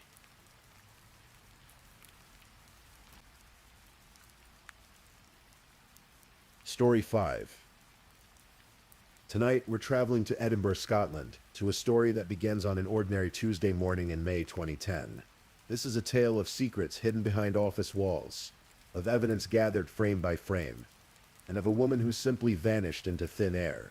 This is the story of Suzanne Pilley. Picture Edinburgh in early May. The city is waking up, the streets filling with the usual rhythm of morning commuters. It's Tuesday, the 4th of May, 2010. The air is crisp and people are hurrying to work, clutching coffee cups and briefcases. Among them is Suzanne Pilley, a 38-year-old bookkeeper. She's an ordinary woman living an ordinary life. She has her routines, her favorite coffee shop, her usual walking route to work. On this particular morning, she stops at a Sainsbury's store. The time is 8:51 in the morning. Security cameras capture her there, browsing, perhaps picking up something for lunch or breakfast. She appears relaxed, unhurried. There's nothing in her demeanor to suggest that anything is wrong. 3 minutes later, at 8:54, another camera catches her. She's walking along Thistle Street now, heading toward her workplace. She's wearing a distinctive outfit that day, one that investigators would later come to know by heart. She turns the corner, moving out of frame, and then Suzanne Pilley is never seen again. At first, nobody notices. Offices are busy places. People assume she's in a meeting, or perhaps she's called in sick and someone forgot to mention it. But as the hours tick by, concern begins to grow. Suzanne isn't the type to simply not show up. She's reliable, conscientious, the kind of person who always lets people know where she is. Her employer, Infrastructure Managers Limited, a small firm on Thistle Street, begins to worry. They try calling her. No answer. They check with colleagues. Nobody has seen her. By the end of the day, something feels deeply wrong, but it would take more than a day for the full picture to emerge. For people to realize that Suzanne hadn't just missed work, she had vanished completely. Her family is contacted. They haven't heard from her either. This is unusual. Concerning, frightening. Suzanne is close with her family. She wouldn't just disappear without a word. The police are called. A missing person investigation begins. In those first few days, hope mingles with fear. Perhaps she needed to get away, people think. Perhaps she's dealing with something personal. But as the days turn into a week, then 2 weeks, the hope begins to fade. Something terrible has happened to Suzanne Peli. The question is what? And the even more pressing question is who? To understand what happened to Suzanne, we need to step back and look at her life in the months before she vanished. On the surface, everything seemed normal. She went to work each day, socialized with colleagues, lived her life. But beneath that surface, there were complications. There were secrets. Suzanne worked as a bookkeeper at Infrastructure Managers Limited. It was a small office, the kind where everyone knows everyone else. There's a kitchen where people gather during lunch breaks. Conversations flowing easily. Laughter echoing off the walls. Suzanne was well-liked. She was friendly, warm, someone who made the effort to connect with her colleagues. Among those colleagues was a man named David Gilroy. He was older than Suzanne, in his 40s, and he was married with children. But somewhere along the line, during office parties and casual conversations, something developed between them. An attraction, a connection. It started innocently enough, as these things often do, but it didn't stay innocent. David Gilroy and Suzanne Peli began an affair. It was the kind of workplace romance that happens more often than people admit. Secret glances across the office, text messages exchanged when nobody was looking, stolen moments together. For a while, perhaps it felt exciting, forbidden, intoxicating. But affairs built on deception rarely end well. The relationship between David and Suzanne was, by all accounts, turbulent. There were highs and lows, arguments and reconciliations. At one point, David even moved in with Suzanne, leaving his wife and children to be with her. But it didn't last. By December 2009, David had moved back home. He told people, including police later, that the relationship was over. He was trying to make things work with his wife. He was encouraging Suzanne to see other men, to move on with her life. But that wasn't quite the truth. In reality, the relationship continued. David Gilroy wanted it to continue. The affair hadn't ended in December at all. It had simply become more complicated, more fraught with tension. Suzanne, for her part, seemed to be trying to move forward. She had started seeing someone else, a new man in her life. This didn't sit well with David. In the month before she disappeared, he sent Suzanne more than 400 text messages. 400. That's an average of over 13 texts per day. Think about that. The persistence, the need for contact, the inability to let go. The relationship had become obsessive. David's family members would later describe him as having a violent temper, particularly when it came to Suzanne. The affair that had perhaps once seemed exciting had turned into something darker, more possessive, more dangerous. And then on the morning of May 4th, 2010, Suzanne Peli walked toward her office and was never seen again. When someone disappears, investigators follow certain steps. They start with the last known movements, the last people who saw the missing person, the most likely explanations. But in Suzanne's case, the last known movements led to a dead end. She was seen on CCTV walking toward her office at 8:54 in the morning. And then nothing. She didn't arrive at work. She didn't call anyone. She simply vanished. Police began piecing together what they could. They reviewed hours and hours of CCTV footage from around Edinburgh, hoping to catch a glimpse of her, to track her movements beyond that final camera. They spoke to colleagues, friends, family members. They searched her apartment, looking for clues, for anything that might explain where she had gone. On May 18th, 2 weeks after her disappearance, Suzanne's employer issued a statement. They said that her disappearance was completely out of character. This was a woman who showed up, who was responsible, who wouldn't just walk away from her life without telling anyone. The statement helped to crystallize what everyone was already thinking. Something bad had happened to Suzanne. The next day, May 19th, police made it official. They were now treating the inquiry as a murder investigation. No body had been found, but the circumstances were too suspicious, too troubling. The likelihood that Suzanne was still alive was fading with each passing day. The investigation expanded. On May 20th, police announced they were searching a massive area, 400 square miles stretching from Tindrum to Inverary, encompassing the vast Argyll forest. This was remote country, dense woodland, the kind of place where something could be hidden and never found. But why were they searching there? What had led them to this specific region? The answer lay in CCTV footage from the day Suzanne disappeared. Police had been painstakingly reviewing footage from cameras all over Scotland, not just in Edinburgh, and they had found something. A silver car, driven by a man, captured on remote roads across Argyll and Bute on the afternoon of May 4th. The car was registered to someone connected to the case. Someone who worked in the same office as Suzanne. Someone who had been involved with her romantically. David Gilroy. The net was closing in. The police investigation into Suzanne Pilley's disappearance became one of the most complex and thorough in Scottish history. Detectives spoke to nearly 1,500 potential witnesses. They took over 1,100 statements. They gathered more than 2,000 pieces of evidence. They obtained CCTV footage from 250 separate locations. It was painstaking work. The kind that requires patience and attention to the smallest details.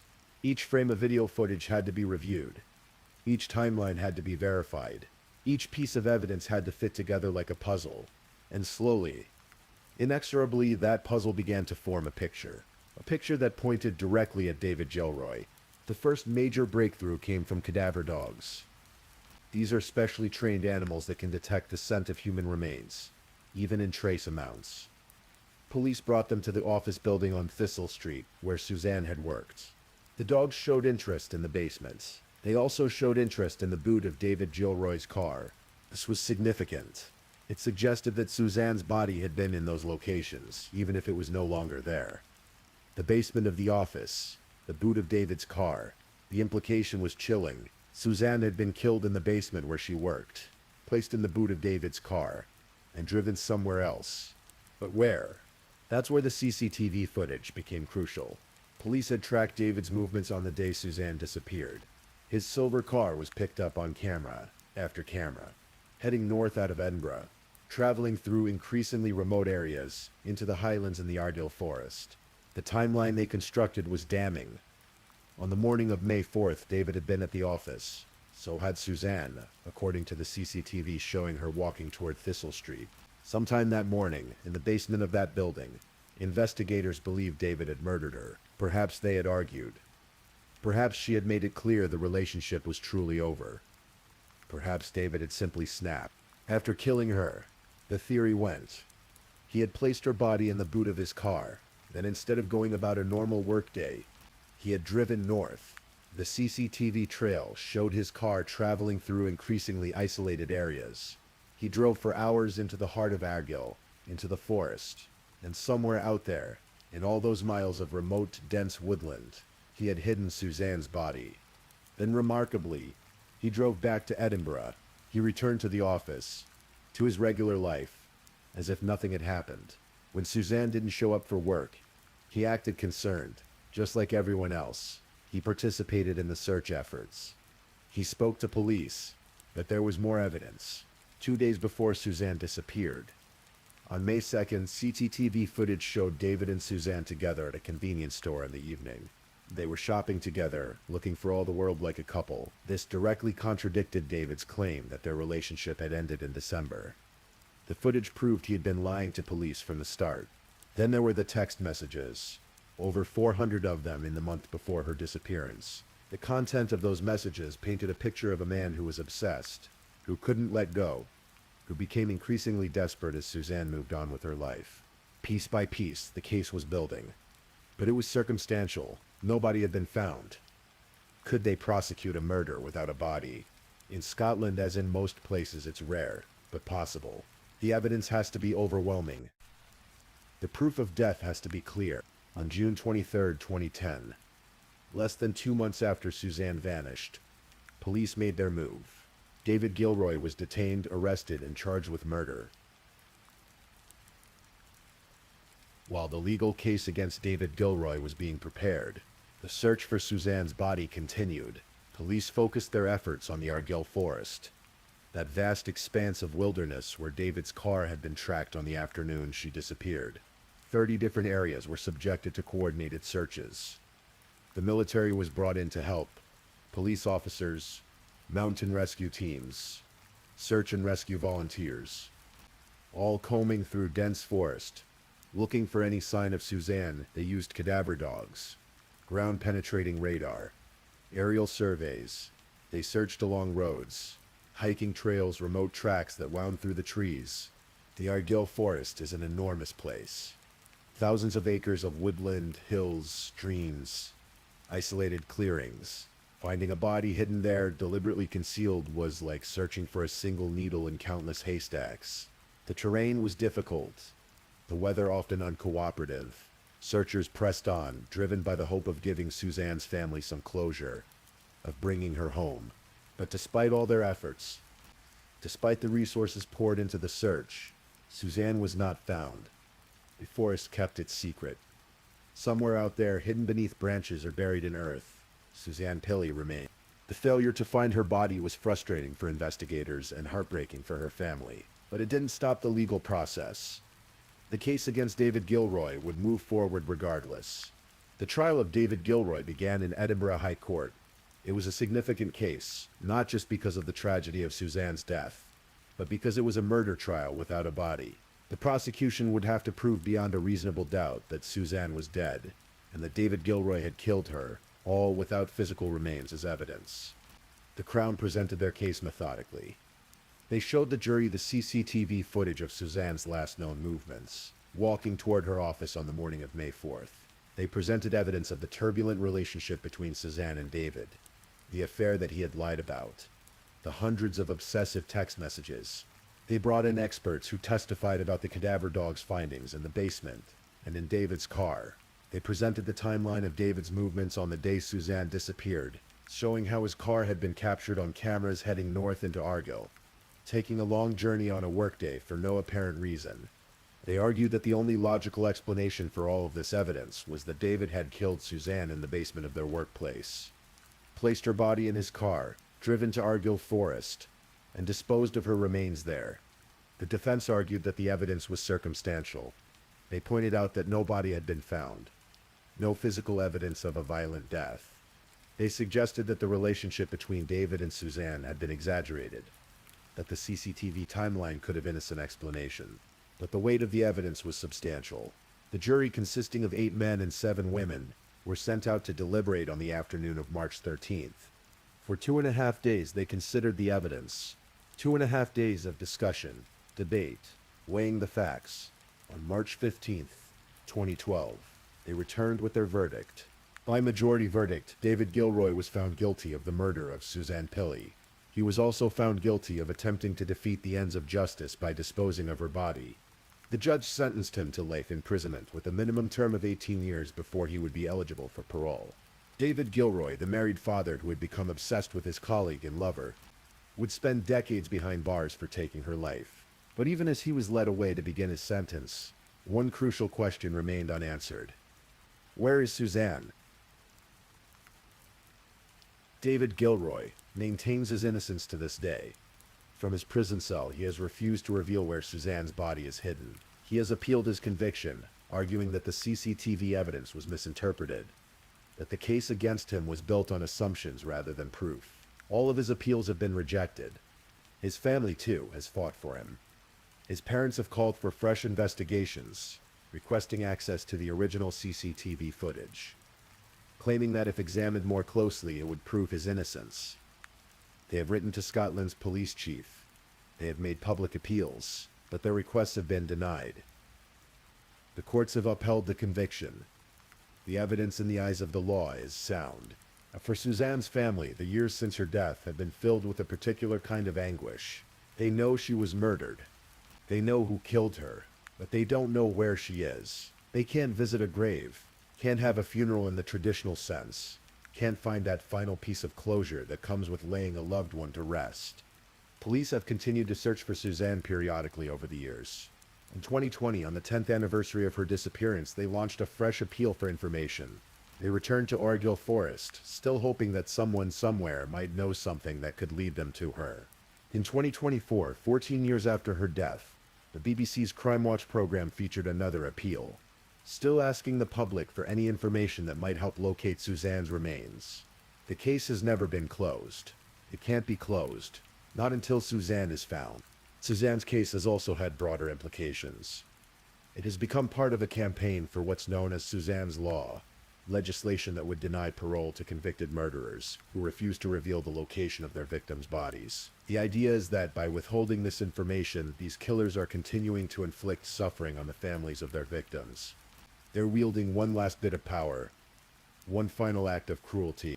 Scottish Conservative leader Douglas Ross has pledged to introduce this as part of a victim's law, giving families some measure of justice, some leverage to force killers to finally tell the truth.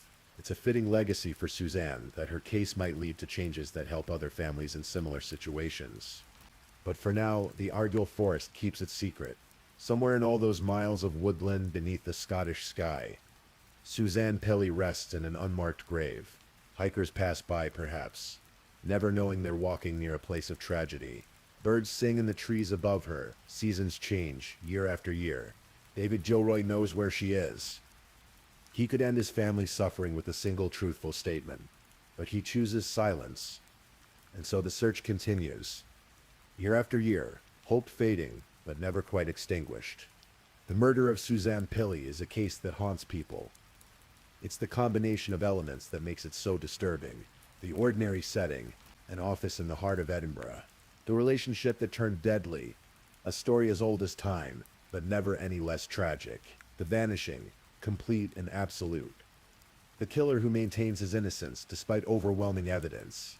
And most of all, the missing body, the woman who can't be found and brought home.